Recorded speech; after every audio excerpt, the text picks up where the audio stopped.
Abandoned boy mocked by engineers. Until he fixes a plane that sat for 15 years. Jason Miller had spent yet another cold night in the Midwest Aviation hangar in Columbus when he was discovered by the engineers arriving for another day of work. The 14-year-old boy hid behind the old Pathfinder plane that occupied the center of the hangar, but it was already too late. The boy knew he'd be kicked out again when he saw the men approaching with angry expressions. They always did the same thing, yelled, cursed, and sent him away. But this time would be different. Jason knew something none of them could have guessed about that aircraft, which had sat idle for 15 years. "Well, look what we have here," said Richard Thompson, the lead engineer, a 50-year-old man with graying hair and glasses. "The sewer rat is back." The other two engineers laughed. Frank Johnson, a pot-bellied man in his early 40s, shook his head disapprovingly. Brian Wilson, the youngest of the group at 35, crossed his arms, waiting for the morning entertainment. "Please, sir," begged Jason, stepping out from behind the plane in his dirty, torn clothes. "I didn't do anything wrong, I just slept here because it was raining." "How many times have we kicked you out of here, kid?" Richard shouted. "This is a serious workplace, not a shelter for brats." Jason lowered his head, but his gaze remained fixed on the plane. He knew every bolt, every wire, every component of that machine. After months of secretly observing, he had memorized all the issues preventing the aircraft from functioning. "Gentlemen, I know why this plane doesn't work," Jason said in a firm voice that surprised even himself. The three men burst into laughter. Frank clapped Brian on the shoulder, who wiped tears from laughing so hard. Richard took off his glasses to clean the lenses, shaking his head in disbelief. "Listen here, kid," Richard said, putting his glasses back on. "The best specialists in the country have already been here. Engineers with degrees, masters, decades of experience. And you, a brat who probably can't even read properly, think you understand aviation." "I do understand," Jason replied, walking to the side of the plane. "The main issue is in the secondary hydraulic system. The auxiliary pump is working, but there's an internal leak you haven't been able to find." The smile vanished from Richard's face. Frank stopped laughing and looked at the boy with curiosity. Brian took a step forward, intrigued. "Go on," Richard said, crossing his arms. Jason knelt near the landing gear and pointed to a specific area. "Right here, in this joint, there's a microscopic crack. During the day, it seals shut from the heat, but at night, when it cools, it opens and loses pressure. That's why you've never been able to spot the leak in daytime tests." The three engineers exchanged glances. Frank crouched down to examine the spot the boy had indicated. "That's impossible," Frank muttered. "We've checked this area dozens of times." "You checked it with the engine hot," Jason explained. "Try early in the morning before the sun warms the fuselage. You'll see a tiny wet spot." A chill ran down Richard's spine. How could a street kid know something so specific? He decided to test the boy's knowledge further. "What about the engines?" Richard asked. "Why can't they maintain proper RPM?" Jason smiled for the first time. Finally, someone was taking his words seriously. "The carburetors are out of adjustment, but the real problem is in the control cables. They were replaced with generic models that have different tension than the originals. The response is delayed by 0.3 of a second, causing fluctuations in the air-fuel mixture." Brian's mouth fell open, impressed. That was extremely technical and precise information. "Where did you learn all this?" asked Brian. Jason hesitated. How could he explain that he spent nights studying every detail of that aircraft? How could he tell them he had found the technical manuals abandoned in the hangar office and read them hundreds of times? "I observe," he said simply. "I listen to the sounds the engine makes. Every noise tells a story." Richard laughed sarcastically, but there was a note of nervousness in his voice. "All right, smart guy. If you're so clever, prove it. Fix the plane." "Richard, have you lost your mind?" protested Frank. "We can't let a kid tinker with $1 million aircraft." "Of course we can," insisted Richard, seeing a chance to humiliate the boy publicly. "If he's such a genius, let him show it. But when he fails, I never want to see him here again." Jason swallowed hard. This was his chance to prove his worth, but also his biggest risk. If he failed, he'd lose the only place he felt at home. "I accept," said Jason, extending his small, grimy hand to Richard. The lead engineer hesitated for a moment, before shaking the boy's hand. The grip was firm, sealing a deal that would change the lives of everyone present. "You have until the end of the week," said Richard. "5 days. If you don't succeed, you'll never set foot in this hangar again." Jason nodded, already mentally calculating everything he'd need to do. It wouldn't be easy, but for the first time in years, he felt hope blooming in his chest. As the engineers walked away, muttering among themselves about the boy's audacity, Jason stayed by the plane, running his hand gently over the fuselage. "I'll make you fly again," he whispered to the aircraft. "I promise." Dear listener, if you're enjoying the story, don't forget to like and especially subscribe to the channel. It helps us a lot as we're just starting out. Now, continuing. On the other side of the hangar, Martha Jenkins, a 62-year-old woman who had worked as a cleaner there for over 2 decades, watched the scene with interest. She had arrived early to start cleaning and witnessed the entire exchange between Jason and the engineers. Martha recognized something familiar in the boy. The way he touched the plane, the way he talked about its parts. It reminded her of someone she'd known years ago, someone who had also loved those machines with passion. She approached Jason after the engineers left. "Son," Martha called in her sweet, motherly voice, "how do you know so much about planes?" Jason turned, surprised. He hadn't noticed the woman. She was petite, with graying hair tied in a simple bun, wearing a blue cleaner's uniform. I read about them," Jason replied awkwardly. "Read where?" Martha pressed, stepping closer. "Son, I've worked here for 23 years. I've seen many engineers come through this hangar. Never heard anyone talk about this plane the way you do." Jason looked down. He didn't like talking about himself, about his life on the streets, about the nights he spent running from orphanages and shelters. "Ma'am, you don't know me," he said. "It's better that way." Martha studied the boy's face. There was something in his eyes that intrigued her, a deep sadness but also a rare intelligence. "What's your name?" she asked. "Jason," he answered after a pause. "Jason what? What's your last name?" Jason stayed silent. He knew if he gave his full name, someone might connect him to his past, and he wasn't ready for that. "Just Jason," he finally said. Martha nodded, respecting the boy's privacy, but in her heart, a suspicion was beginning to form.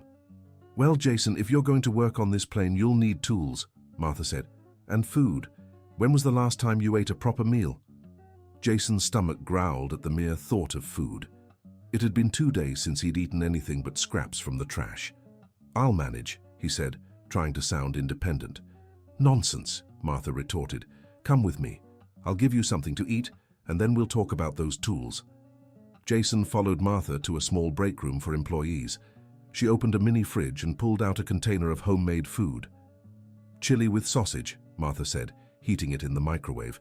"I made it last night for my lunch, but you need it more than I do." The aroma made Jason nearly faint from hunger. When Martha set the plate in front of him, he had to restrain himself from devouring it all at once. "Slow down, boy," Martha said, sitting across from him, "or you'll make yourself sick." As Jason ate, Martha watched him closely. There was something about the shape of his face, the way he moved his hands, that felt familiar. "Jason, do you have any family?" she asked gently. Jason paused mid-bite. "No," he said simply. "Parents? My dad died when I was little. My mum, she couldn't take care of me. I went to an orphanage, but I ran away." Martha's heart clenched. Something about his story unsettled her deeply. "How did your father die?" she asked, knowing she might be overstepping. Jason set his fork down and looked straight at her. "In a plane crash," he said, his voice tight. "He was an aviation mechanic, testing an engine when something went wrong. They said it was his fault that he messed up. My mom never believed it, but no one listened to her." Martha's blood ran cold. She remembered that accident. 15 years ago, a mechanic had been badly injured during an engine test. The man had been blamed and fired. Soon after, he left town and never returned. "What was your father's name?" she asked, her voice trembling. "Michael Miller," Jason replied. "Michael Charles Miller." Martha pressed a hand to her chest, her heart racing. Michael Miller had been one of the best mechanics ever to work in that hangar. He was the one who designed and oversaw the construction of the very plane Jason had now promised to fix. "My God," she whispered. "You knew my dad?" Jason asked, noticing her reaction. Martha nodded slowly, tears welling in her eyes. "I did. Your father was a good man, Jason. One of the best professionals who ever worked here, and he wasn't to blame for that accident." Jason dropped his fork entirely, his body shaking. "How do you know?" "Because I was here that day," Martha said. "I saw everything. The problem wasn't your father's mistake, it was sabotage." The word echoed through the small room like thunder. Jason stood from his chair, agitated. "Sabotage? What do you mean?" Martha took a deep breath. She'd kept that secret for 15 years, but now, seeing Michael's son before her, she knew it was time for the truth to come out. "Your father found out someone was selling off original plane parts and replacing them with faulty ones," she explained. "He was going to report it the following week. The accident happened 2 days before." Jason's legs nearly gave out. He braced himself against the table to keep from falling. "Who? Who did it?" Martha hesitated. Accusing someone without proof was dangerous, but she was certain of the culprit. "Richard Thompson," she whispered. "He was an assistant back then. After the accident, he was promoted to chief engineer." Jason clenched his fists. The man who had mocked him, who'd treated him like trash, was responsible for his family's ruin. "Do you have proof?" he asked, his voice thick with emotion. "Not the kind that would hold up in court," Martha admitted. "But I have something better. I have your father's original blueprints, all the technical drawings for this plane, every modification he made. They're all kept at my house."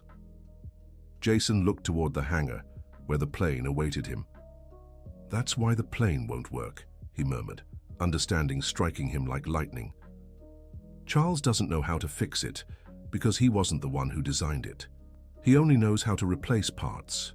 He doesn't understand the whole project." Martha nodded.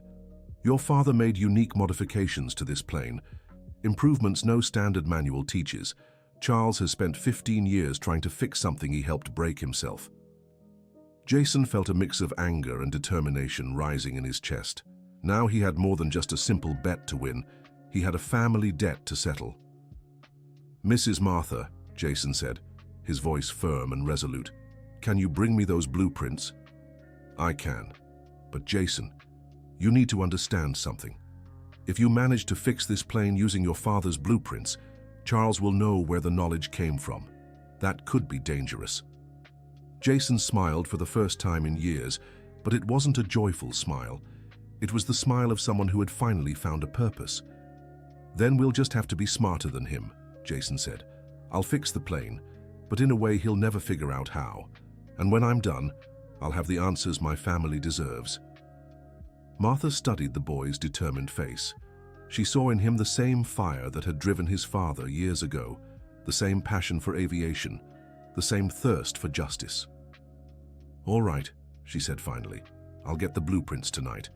But promise me one thing. Be careful. Charles isn't just dishonest. He's dangerous. If he feels threatened, he's capable of anything." Jason nodded, but his mind was already focused on the task ahead. He had 5 days to accomplish what the best engineers hadn't in 15 years. But now he had something they never did, the original blueprints of Michael Miller and the determination of a son seeking the truth. When they returned to the hangar, the 3 engineers had already come back and were watching Jason with expressions mixed between curiosity and disdain. "So, kid," Charles shouted from a distance, "figured out it's harder than it looks?" Jason walked up to the plane without answering. He ran his hand along the fuselage, feeling the cold texture of the metal. Now he knew those hands were touching his father's masterpiece. "I'll need tools," Jason said, turning to face Charles. "Tools?" Charles laughed. "What kind of tools would a brat like you even know how to use?" "Phillips and flathead screwdrivers, Allen wrenches in various sizes, standard and needle nose pliers, adjustable wrenches from 12 to 22, a multimeter, a vacuum pump, a hydraulic pressure gauge." Jason recited the list without hesitation. "To start." Charles's smile faltered. Frank and Brian exchanged glances, impressed by the boy's technical knowledge. "Fine," Charles said, trying to regain control of the situation. "But don't think we'll make it easy for you. Use the old tools in the storage room. If you break anything, it's coming out of your pocket." Jason nodded and headed to the storage room. Martha followed discreetly, pretending to clean the area. The storage room was a mess. Rusty tools, old parts piled haphazardly, obsolete equipment covered in dust. It was obvious Charles had directed Jason to the worst tools available. "Don't worry," Martha whispered, as Jason examined a rusty wrench. "I have some of your father's tools stored at home, so I'll bring them with the blueprints." Jason smiled gratefully, but was already adjusting his strategy. If Charles wanted to make things difficult, he'd show him that a real mechanic could work with any tools. He returned to the plane carrying a heavy box of old tools. The three engineers watched him like predators, waiting for the right moment to strike. Jason started with the problem he had identified earlier, the leak in the hydraulic system. He opened the side access panel and began carefully disassembling the components. "Look at that," Frank remarked to the others. "The kid doesn't even know where to begin." But Jason knew exactly what he was doing. Every move was calculated, based on the knowledge he'd absorbed over months of observing the plane. He removed the auxiliary hydraulic pump and placed it on an improvised workbench. The pump was more damaged than he'd imagined. Besides the leak he'd spotted, there were signs of internal wear and corrosion on several parts.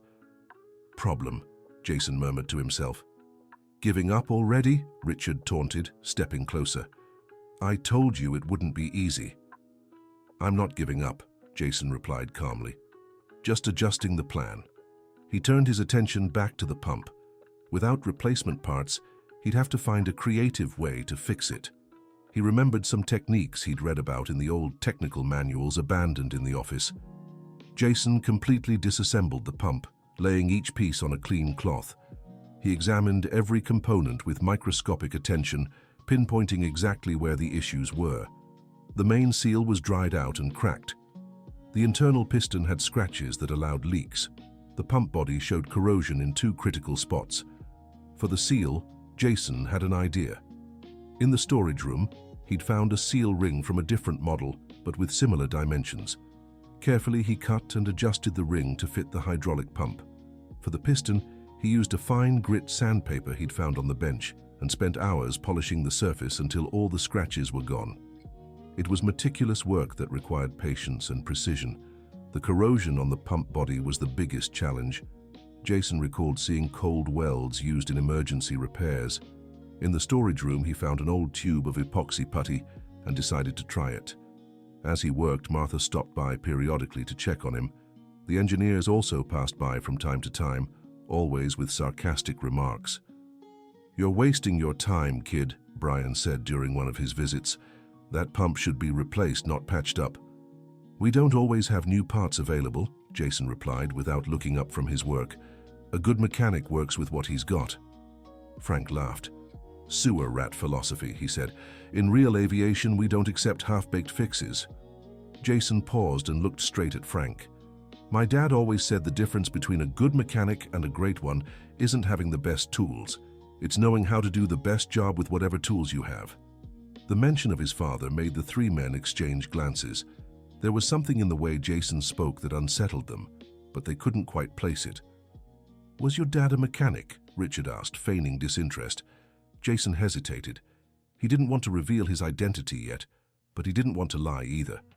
"He was," he said simply. "Where did he work?" Richard pressed. "Here," Jason replied, turning back to the pump. Richard, Frank, and Brian exchanged looks again. Many mechanics had worked in that hangar over the years. "When?" Richard asked, his voice tinged with unease. "A long time ago," Jason said. "You wouldn't have known him." It was a technical lie, since at least Richard had known Michael Miller, but Jason wasn't ready for that revelation. The day passed quickly as Jason worked on the hydraulic pump. As the sun began to set, Martha approached him. "I'm heading out now," she said. "I'll be back early tomorrow with those things we talked about." Jason nodded, understanding she meant his father's blueprints. "Thank you, Mrs. Jenkins, for the food, the help, and for everything." "Don't thank me yet," she said. "Tomorrow the real work begins." After Martha left, Jason continued working alone in the hangar. The engineers had left hours ago, leaving only the safety lights on. Jason liked the quiet of the night. It was when he could focus best, when he felt he could hear his father's voice guiding his hands. He finished rebuilding the hydraulic pump around 2 in the morning. The result wasn't perfect, but it was functional. Now he needed to test it. Jason reinstalled the pump in the plane and connected all the hoses. Carefully, he activated the hydraulic system using a manual backup pump. The system pressurized slowly, and Jason watched each connection closely for leaks. For a few minutes, everything seemed to work perfectly. Then, he saw the small wet spot forming exactly where he had predicted the day before. The leak was still there, but much smaller than before. Jason smiled, satisfied. He had solved 90% of the problem. The rest could be adjusted once he had access to his father's blueprints. He lay down on the hangar floor, using a canvas tarp as a blanket. Gazing at the plane in the dim light, Jason felt a deep connection to the machine. It was like a link to his father, a way to honor his memory. "Tomorrow we'll fly," he whispered to the plane before falling asleep. The next morning, Jason was awakened by the sound of the hangar doors opening. Martha had arrived early, carrying an old leather folder and a thermos. "Good morning, kiddo," she said, handing him the thermos. "Brought you breakfast." Jason sat up, still drowsy, and opened the thermos. The smell of homemade bread with butter and coffee with milk made him realize how hungry he was. "And this," Martha said, handing him the leather folder, "is your father's blueprints." Jason opened the folder with trembling hands. Inside were dozens of technical drawings, detailed schematics, handwritten notes, and photos of the plane's construction process. "My God," Jason whispered, running his fingers gently over the drawings. "It's exactly how I imagined." The blueprints revealed impressive modifications Michael Miller had made to the plane's original design. Aerodynamic improvements, fuel system optimizations, innovations in flight control. "Your father was a genius," Martha said, sitting beside Jason. "These designs were years ahead of what anyone else was doing at the time." Jason studied the drawings with complete focus. Everything started to make sense.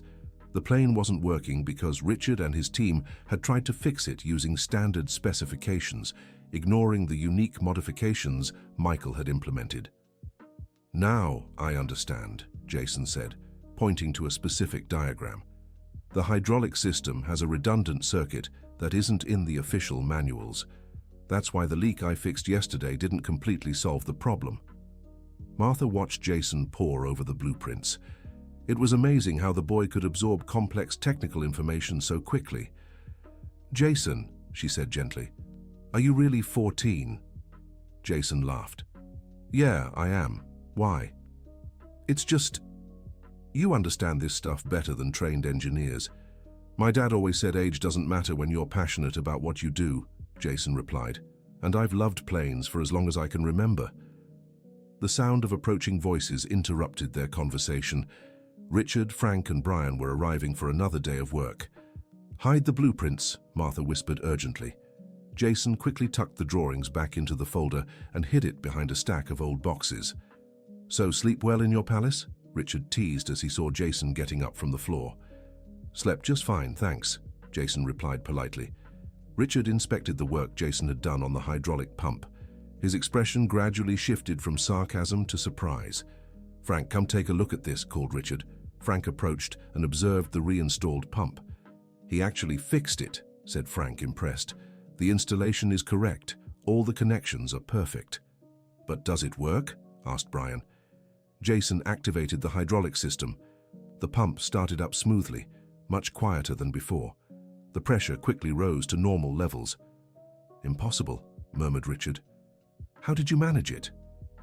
"Cleaning, adjustments, and a new seal," said Jason modestly. "Nothing special." But Richard knew it was far more complex than Jason made it seem. The pump was running better than some brand new ones he had installed. "Good job," said Richard, trying to maintain authority. "One problem solved. About 50 more to go. Let's see if you can keep this up." Dear listener, if you're enjoying the story, don't forget to like and especially subscribe to the channel. It really helps us newcomers out. Now, back to the story. Jason nodded and mentally reviewed the blueprints he had studied. The next issue would be the fuel system. According to his father's designs, there was a hidden auxiliary fuel pump no one knew existed. He moved to the rear of the plane and began inspecting the cargo compartment. The engineers followed, curious to see what he would do. Jason found an access panel painted the same color as the fuselage, making it nearly invisible. When he opened it, he revealed a small compartment with an additional fuel pump. "How did you know there was a pump here?" asked Frank, clearly unsettled. Jason improvised quickly. "I noticed a strange mark on the paint yesterday. It looked suspicious, so I decided to investigate." Richard stepped closer to examine the hidden pump. "This pump isn't in the official schematics," he said, his voice betraying nervousness. "It must be a custom modification," suggested Jason, pretending to discover it for the first time. "Whoever designed this plane made some changes to the original design." "Who designed it was—" Richard started but abruptly stopped. Jason noticed the hesitation and decided to press a little. "Who was it?" he asked innocently. "It doesn't matter," Richard said sharply. "What matters is whether you can get this pump working." Jason examined the hidden pump. According to his father's blueprints, it was responsible for maintaining fuel pressure during complex maneuvers. Without it functioning, the plane could suffer engine failures during aerobatic flights. The pump was in worse shape than the hydraulic one. 15 years of neglect had left sediment throughout the entire fuel system. Jason knew he'd have to clean not just the pump, but the entire circuit. "I'll need to drain all the fuel from the system," said Jason. "Do what?" exclaimed Richard. "That'll take days." "If we don't drain it, the old fuel will clog everything up again in a few hours," Jason explained. "No point fixing the pump if the system stays dirty." Frank shook his head. "Kid, you're talking about a job that requires special equipment, safety procedures. This isn't child's play." Jason looked firmly at Frank. "Do you have a suction pump and containers to store the fuel?" "We do, but—" "Then I have everything I need," Jason interrupted. "Just one request. Let me work in peace." Richard hesitated. Part of him wanted to see the kid fail, but another part was genuinely curious to see how far Jason could go. "Fine," he said finally, "but any accidents are on you." Jason nodded and got to work. First, he located all the fuel system's drainage points. It was meticulous work that required detailed knowledge of the aircraft's internal architecture. As he worked, Martha appeared again, pretending to clean the nearby area. She whispered to Jason, "Be careful. Richard is upset. He knows you're doing better than expected." Jason nodded discreetly and kept working. He connected the suction pump to the first drainage point and began extracting the old fuel. The liquid that came out was brown and thick, full of impurities and sediment. It was obvious no one had maintained the system in years. "My God," murmured Brian upon seeing the state of the fuel. "How did this plane even run with fuel like this?" "It didn't," replied Jason. "That's why it's been grounded for 15 years. As Jason drained each section of the system, the fuel gradually came out cleaner. It was slow, exhausting work, but essential. That afternoon, while Jason worked, the 3 engineers gathered in the hangar office. "This kid knows too much," said Richard, clearly worried. "He's just smart," argued Brian. "Some boys have a natural talent for mechanics." "Natural talent doesn't explain how he knew about the hidden pump," Richard countered, "and it doesn't explain how he understands modifications that aren't documented anywhere." Frank leaned back in his chair. "Richard, you're being paranoid. He's just a street kid with a knack for mechanics, nothing more." "I hope you're right," Richard said darkly, "because if he knows more than he should, it could be a problem for all of us." Meanwhile, Jason kept working on the fuel system. He had drained nearly all the old fuel and was now cleaning the internal lines with solvent. Martha approached again, bringing Jason a sandwich and water. "How's it going?" she asked. "Good," Jason replied, gratefully accepting the sandwich. "But I found something concerning." "What?" "The fuel wasn't just old. There was sand mixed in, like someone put it there on purpose." Martha shivered. "Sand?" "Yes. and that doesn't happen naturally. Someone sabotaged this plane, Mrs. Jenkins, and I have a suspicion who it was." The two glanced toward the office, where Richard was talking with the other engineers. "Jason, you need to be careful," Martha whispered. "If Richard realizes you know too much—" "I know," Jason said, "but it's too late to turn back now. I'll see this through no matter what." Jason finished cleaning the fuel system as the sun was setting. It was time to test the hidden pump. He connected an external battery to the plane's electrical system and activated the pump. The electric motor spun smoothly, with no strange noises or vibrations. "It worked," Jason said, satisfied. Richard, who had returned to observe the test, was impressed despite himself. "Well done, kid. 2 problems down, but the main engines are still left, and those are a lot more complex than hydraulic pumps." Jason smiled confidently. "I'll take care of the engines tomorrow." "Tomorrow's Friday," Richard reminded him. "Your last day. If you don't get this plane running by the end of the day, the deal's off." "I know," Jason said calmly. "And I'll do it." Richard laughed, but there was a nervous edge to it. "We'll see, kid. We'll see." After everyone left, Jason went back to studying his father's blueprints by flashlight. The engines were indeed complex, but Michael had made specific modifications that optimized their performance. The main issue, according to the drawings, was the ignition system. The standard spark plugs didn't work properly with the changes Michael had made to the injection system. Jason would have to find a way to adapt different plugs or modify the existing ones. It was delicate work that would require surgical precision. He spent the entire night studying the diagrams, memorizing every detail, every specification. When dawn broke, Jason knew exactly what he needed to do. Martha arrived early, as always, bringing breakfast and words of encouragement. "Last day," she said. "How are you feeling?" "Confident," Jason replied. "My father designed this plane to work. I just need to remind it how." Jason started by working on the right engine. He removed the spark plugs and examined them carefully.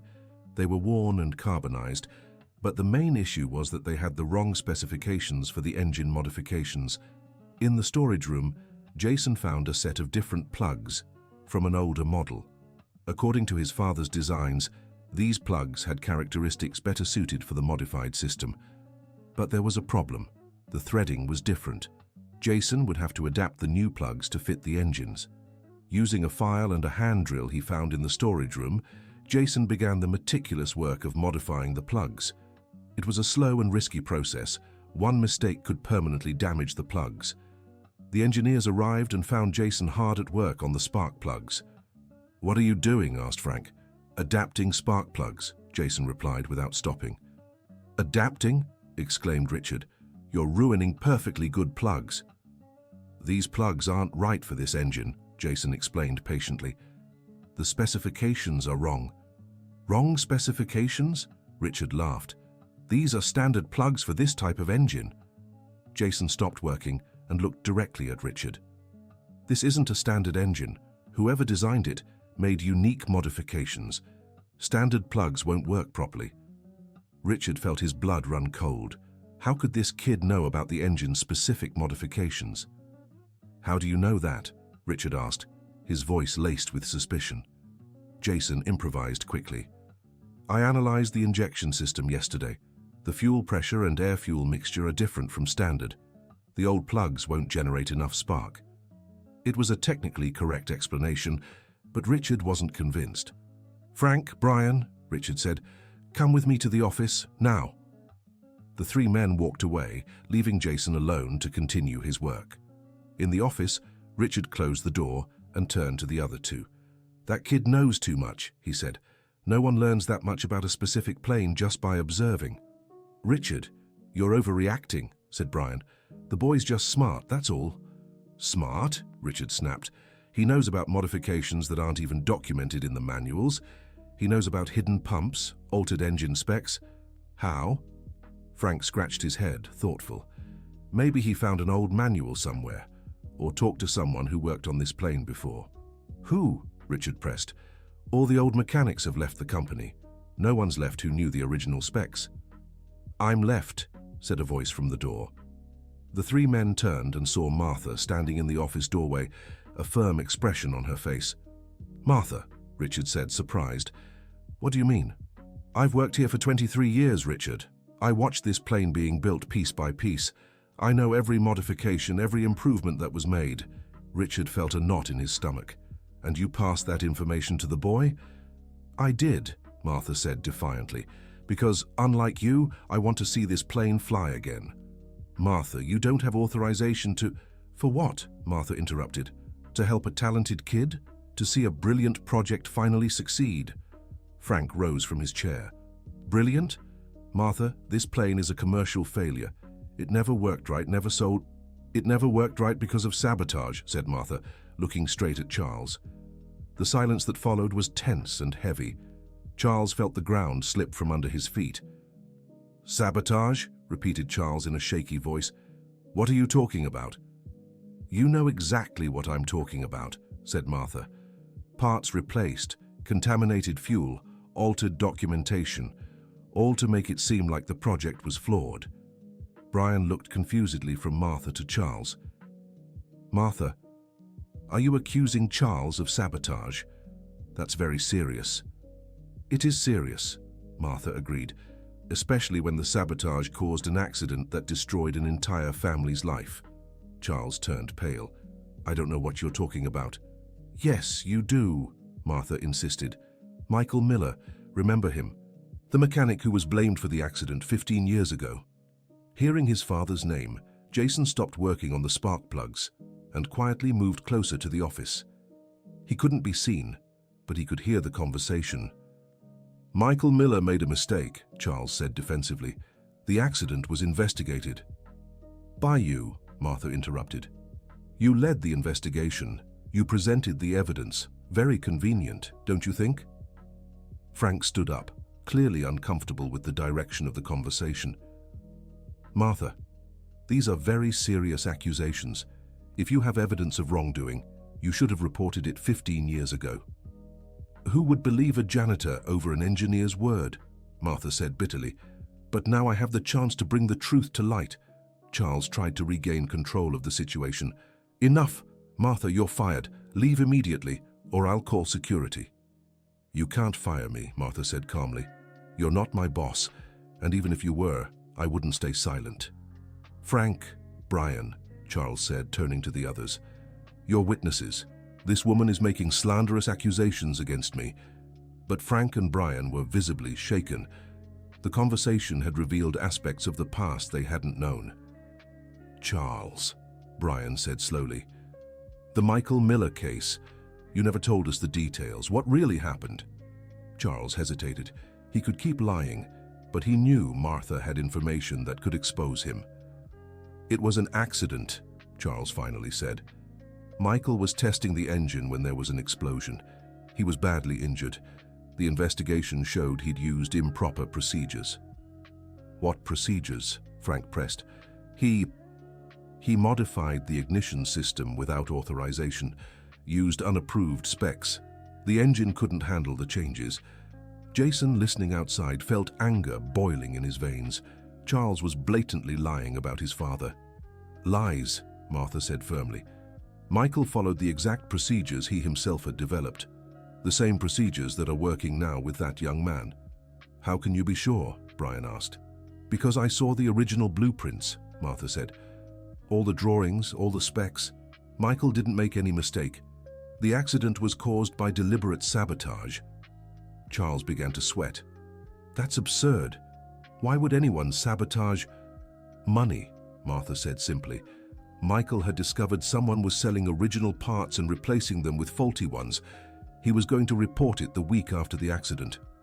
Frank and Brian exchanged glances, clearly disturbed. "Martha," Frank said carefully, "do you have proof of this?" "I have Michael's original blueprints. I have photos of the plane before and after the unauthorized modifications, and I have statements from several people who saw Charles removing parts from the warehouse without permission." Charles realized he was cornered. He needed to take drastic action. "Enough," shouted Charles. "Frank, Brian, are you going to believe the fantasies of a senile cleaning lady? I've been chief engineer for 15 years, My reputation, your reputation, interrupted a young voice from the door. Everyone turned and saw Jason standing at the office entrance, holding a modified spark plug. Your reputation was built on the ruin of my family, said Jason, his voice heavy with restrained emotion. Charles felt the world spin around him. Your family? What are you talking about? Jason stepped into the office and stopped in front of Charles. My name is Jason Miller. Michael Charles Miller was my father. The silence that followed was deafening. Frank dropped the pen he was holding. Brian's mouth hung open. Charles turned pale as if he'd seen a ghost. Impossible, whispered Charles. Michael's son was just a child when you destroyed my family, Jason finished. I was 4 years old then. Now I'm 14, and I've come for the truth. Martha moved closer to Jason and placed a hand on his shoulder in a gesture of support. That's why you knew so much about the plane, murmured Frank, beginning to understand. I studied every blueprint, every sketch, every note my father left behind, said Jason. I spent years preparing for this moment. Charles tried to regain his composure. Jason, I'm sorry for what happened to your father, but the accident... It wasn't an accident, Jason said firmly. It was sabotage, and I'm going to prove it. How? Challenged Charles, trying to sound confident. Jason smiled and held up the modified spark plug. By making this plane fly, exactly as my father designed it. Dear listener, if you're enjoying the story, don't forget to like and subscribe to the channel. It really helps us newcomers out. Now back to the story. The tension in the office was palpable. Frank and Brian were still processing the revelations they'd just heard. Charles was clearly panicking, but trying to keep up appearances. Jason, Brian said carefully, if what you and Martha are saying is true, this is very serious. We should contact the authorities. No, Jason said immediately. First, I'm going to make the plane work. Once it's flying, no one can deny my father's designs were correct. Charles saw an opening to strike. And what if you fail, he said. If the plane doesn't fly, it'll prove your father really did make mistakes in the design. Jason looked Charles straight in the eye. It will fly, I promise. Then let's settle this quickly, said Charles, trying to regain control. You have until the end of the day. If you get the plane working, I'll admit I might have been wrong about your father. If you fail, you leave and never come back. And if I succeed? Jason asked. Charles hesitated. If you succeed, we'll talk about the past. It wasn't enough for Jason, but he knew he first had to prove he could keep his promise. Fine, said Jason, but I want all of you as witnesses. Frank and Brian nodded. Martha smiled proudly at the boy. Jason returned to the hangar with renewed determination. Now he wasn't just trying to win a bet, he was fighting to clear his father's name.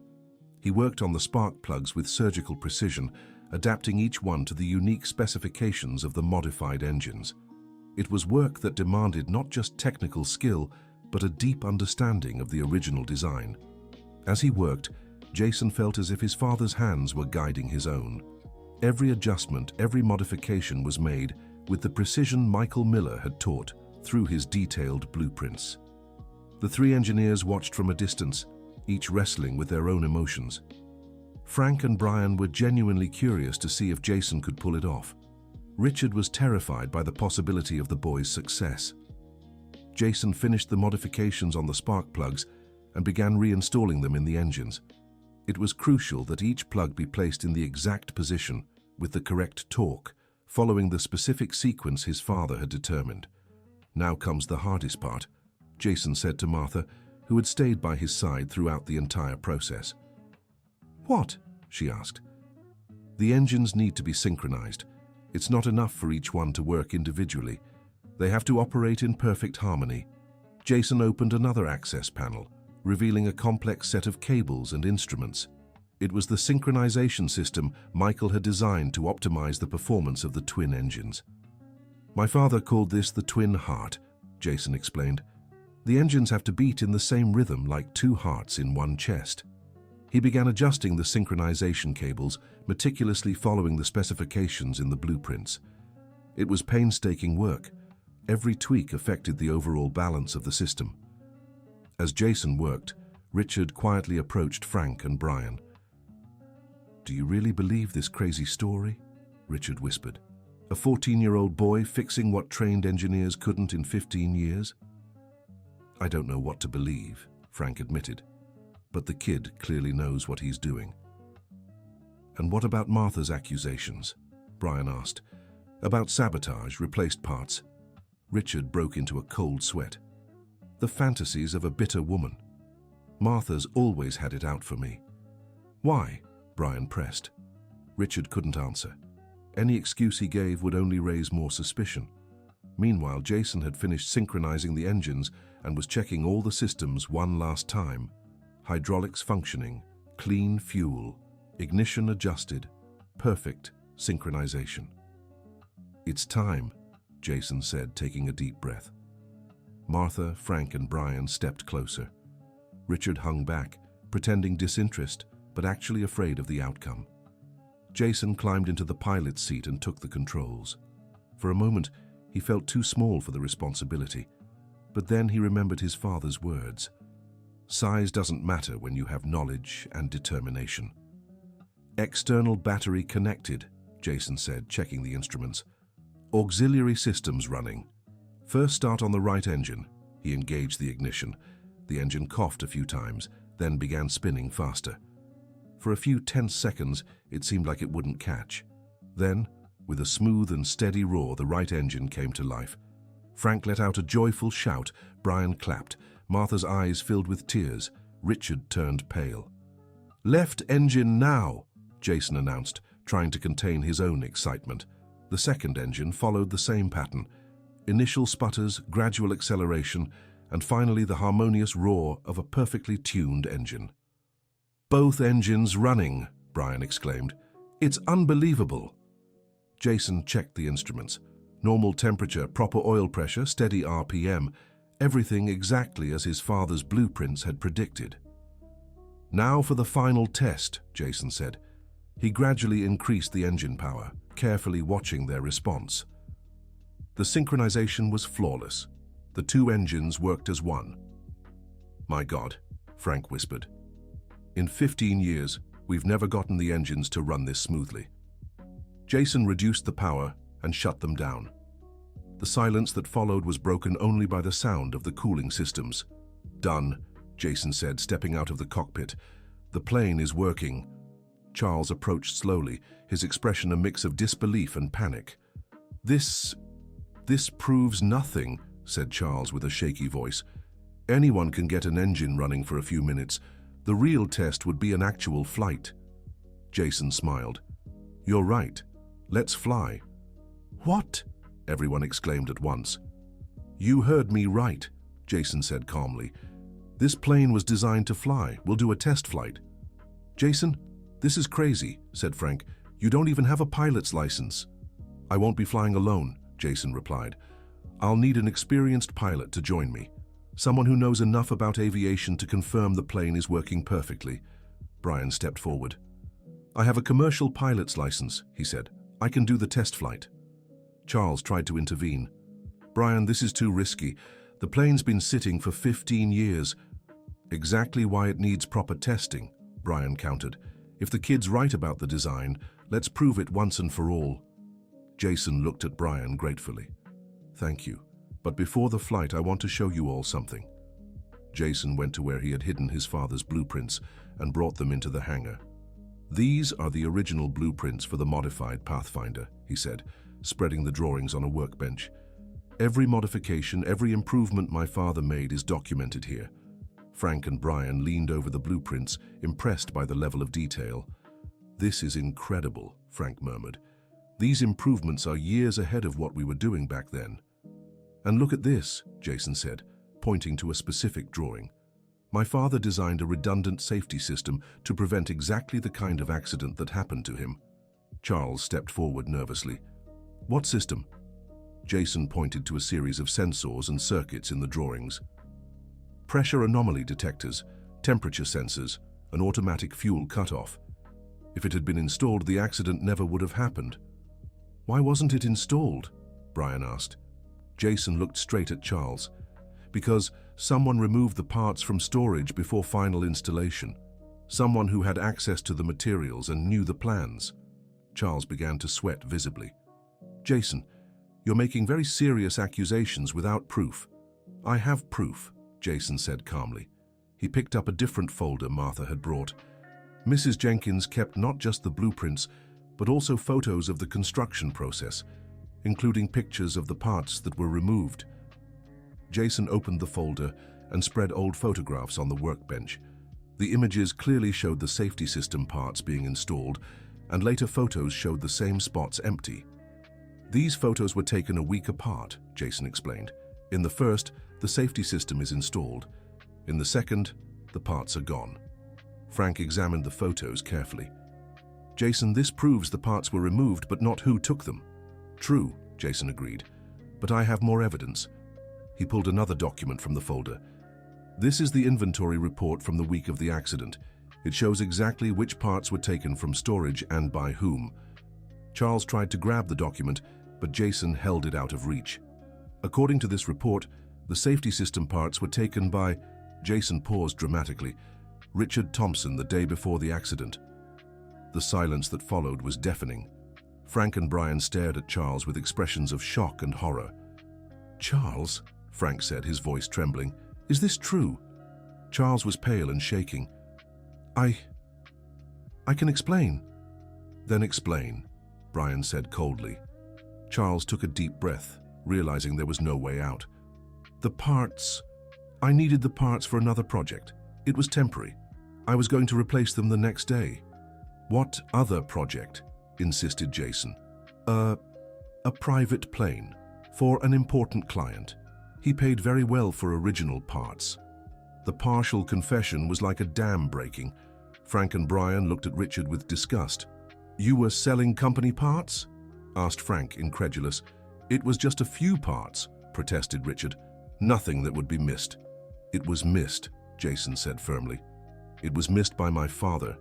It was missed by my family. It was missed by this plane that sat idle for 15 years. Brian shook his head in disgust. Richard, you caused an accident. You destroyed an innocent man's career, and you even had the nerve to blame him for what happened. I didn't know there'd be an accident, Richard shouted desperately. It was supposed to be just a quick test. How could I have known that? You knew, Jason interrupted. That's why you removed the safety part specifically. You wanted it to fail. You wanted to get rid of my father because he was investigating your thefts. Richard collapsed into a chair, defeated. Fine, fine, he yelled. I did it. I removed the parts. But I didn't mean to hurt anyone. I just wanted to sabotage the test, make the project seem flawed. Why? Asked Martha, who had remained silent, listening to everything. Because Michael was getting too close to the truth, Richard admitted. He'd found discrepancies in the inventory. He was investigating who was selling parts. In a few more days, he would have traced it back to me. So you chose to destroy his life instead, Jason said, his voice heavy with pain and anger. I didn't want him to get hurt, Richard insisted. I just wanted to discredit the project, make him look incompetent. He'd be transferred to another department away from sensitive inventory. Frank stood up, clearly disgusted. Richard, you're a monster. Not only did you steal from the company, but you destroyed an entire family to cover up your crimes. And you even had the nerve to accept the promotion to chief engineer after my father left, Jason added. Richard buried his face in his hands. I regret it every day. But I can't take it back. Yes, you can, Jason said firmly. You can start by telling the truth publicly. Clearing my father's name. Admitting his project was right all along. Richard looked up at Jason through his fingers. And if I do that, you won't sue? Jason glanced at Martha, who nodded encouragingly. I won't sue, Jason said. But on one condition. What? You'll help me finish my father's work. This plane will fly, and you'll be there to witness that the Michael Miller project is a success. Richard hesitated, then nodded slowly. All right, I agree. Brian stepped closer to Jason. Jason, I still want to do the test flight. More than ever now, I want to prove your father was a genius. Jason smiled, feeling a mix of relief and anticipation. Then let's fly. The preparations for the test flight took the rest of the afternoon. Jason and Brian checked all the systems one last time, while Frank documented every procedure. Richard, humiliated but cooperative, helped with the preparations. Martha watched with tears of pride in her eyes. Finally, after 15 years, the truth was coming to light. As the sun began to set, the plane was ready for its first flight in a decade and a half. "Are you sure about this?" Brian asked Jason as they did the final checks. "Absolutely," Jason replied.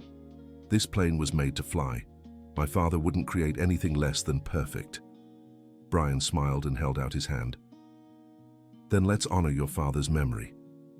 Jason shook Brian's hand, feeling emotions swell in his chest. The engines roared to life once more, this time bound for the sky. As the plane taxied down the makeshift runway of the hangar, Jason looked out the window and saw Martha, Frank, and even Richard watching. "Here we go," said Brian, pushing the throttles forward. The plane accelerated smoothly, responding to the controls with impressive precision.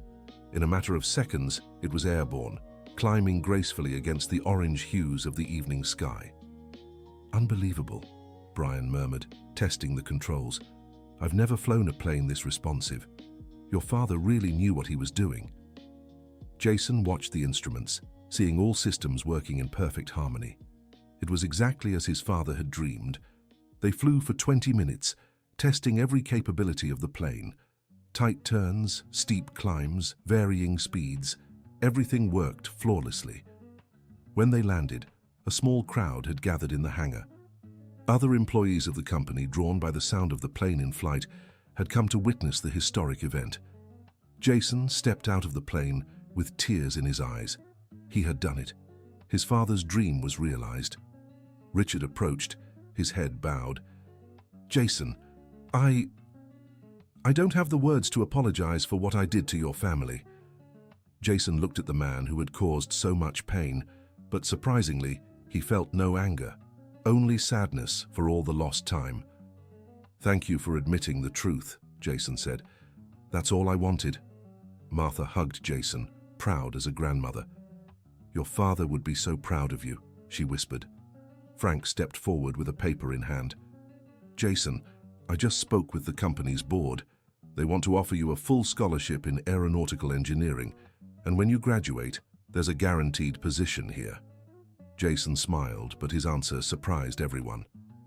"Thank you for the offer, but I have other plans." "What plans?" Brian asked.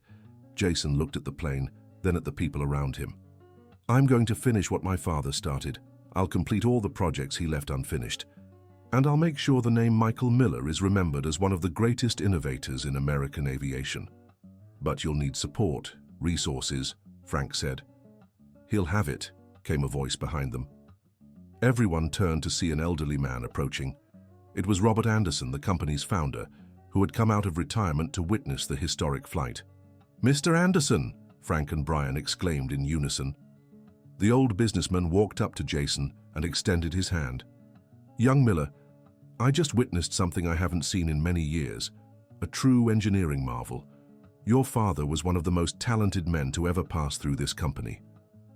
"Thank you, sir," Jason said, shaking the older man's hand. "I'd like to make a proposal," Robert continued. "I'll create a special development department with you as the technical director. You'll have all the resources you need to complete your father's projects and develop your own innovations." Jason was speechless for a moment. "Mr. Anderson, I'm only 14. Age doesn't matter when you have talent and passion," the old man said with a smile. "Your father proved that, and you proved it again today." Jason looked around at the expectant faces. Martha smiled encouragingly. Brian and Frank seemed genuinely excited at the prospect. Even Richard nodded in approval. "I accept," Jason finally said, "but on one condition." "What's that?" Robert asked. "I want Mrs. Martha to be my official assistant. She knows the history of this place better than anyone." Martha blushed, moved. "Jason, dear, I'm just a cleaner." "You're much more than that," Jason said. "You're the keeper of my father's memory. Without you, none of this would have been possible."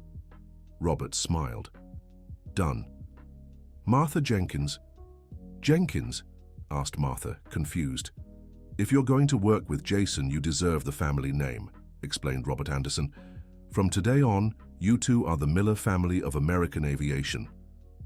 Jason hugged Martha, finally feeling like he had a real family. Months passed.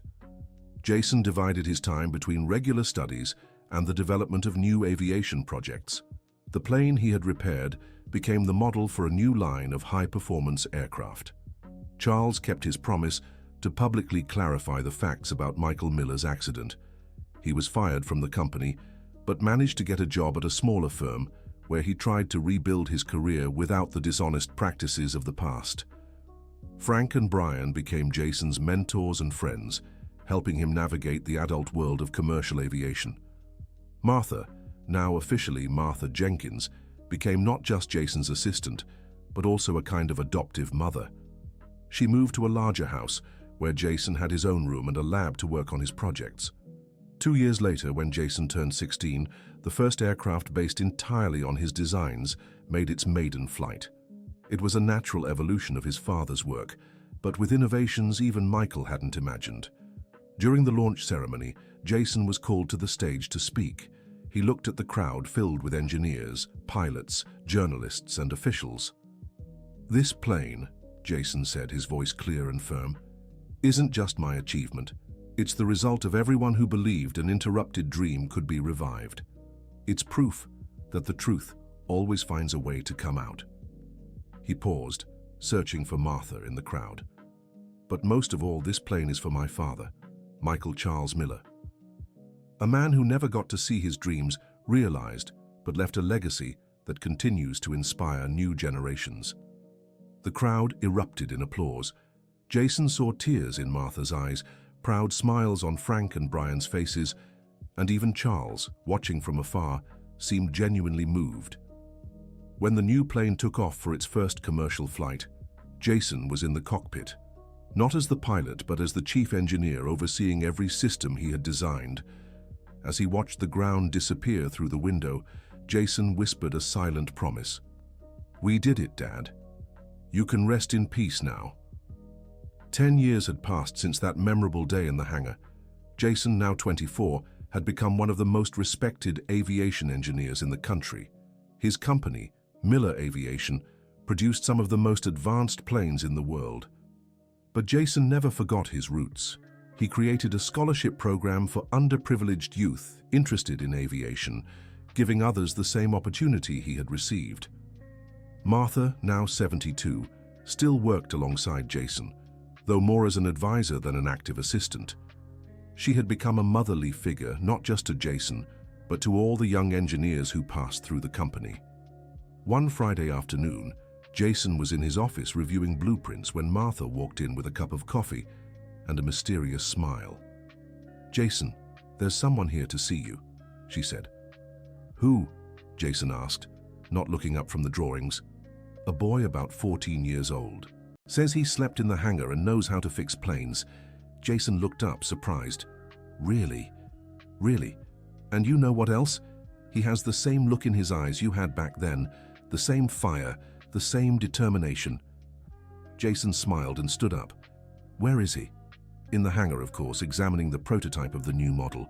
Jason walked to the hangar, Martha by his side. There, he found a thin, dirty boy in tattered clothes, leaning over the new plane being developed. "Excuse me," said Jason, approaching. The boy turned, startled, as if expecting to be chased away. "Sorry, sir. I wasn't touching anything, just looking." Jason smiled, recognizing himself 15 years earlier. "What's your name?" "Ethan," the boy replied hesitantly. "Ethan Parker."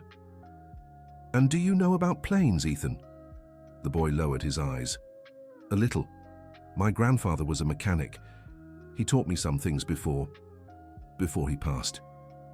Jason felt his heart tighten. Another child without family, searching for a dream and a place in the world. "Ethan, how about you show me what you know about this plane?" Jason suggested. The boy looked at Jason with surprise and hope. "Really? You won't send me away?" "I won't send you away," said Jason, "but I have one condition." "What?" asked Ethan nervously. Jason smiled and extended his hand. That you promise to work hard, study hard, and never give up on your dreams, even when it seems impossible. Ethan shook Jason's hand firmly, tears forming in his eyes. I promise, sir.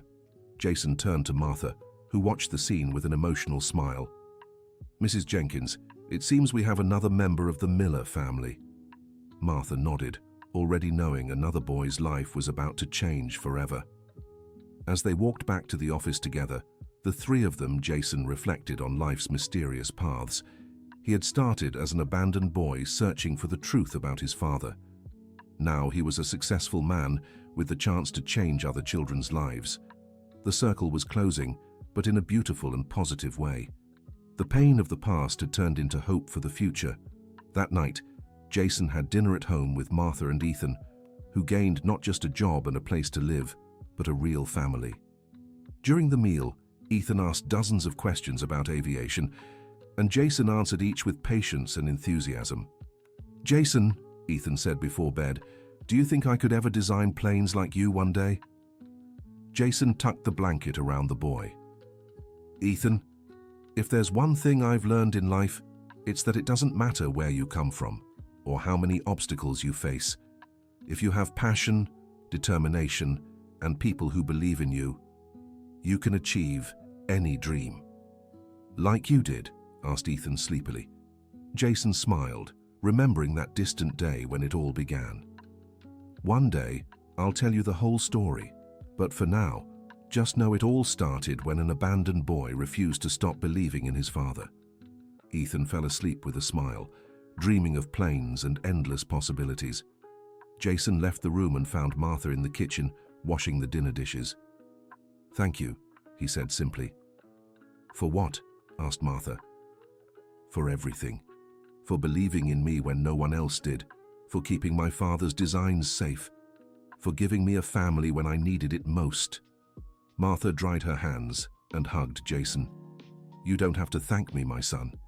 You earned every opportunity you got, and now you're passing that opportunity forward. It's the least I can do, said Jason. My father always said knowledge only has value when it's shared. He'd be so proud of you, said Martha, tears in her eyes. I hope so, said Jason. I hope he knows I kept my promise. I made the plane fly, and so much more. That night, Jason stayed awake for hours, staring out the window at the stars. He thought of his father, all the challenges he'd faced, all the victories he'd won.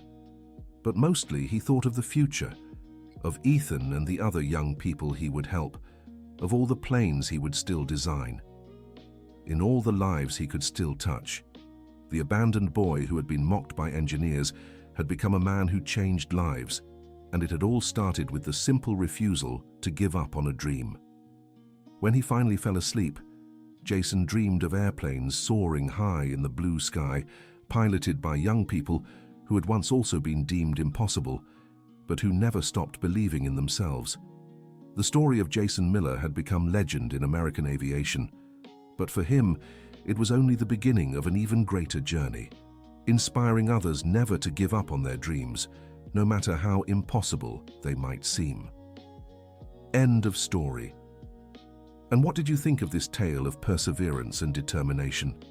Share in the comments which part moved you the most, and if you know someone who, like Jason, overcame great obstacles to achieve their dreams. Leave a like if the story inspired you.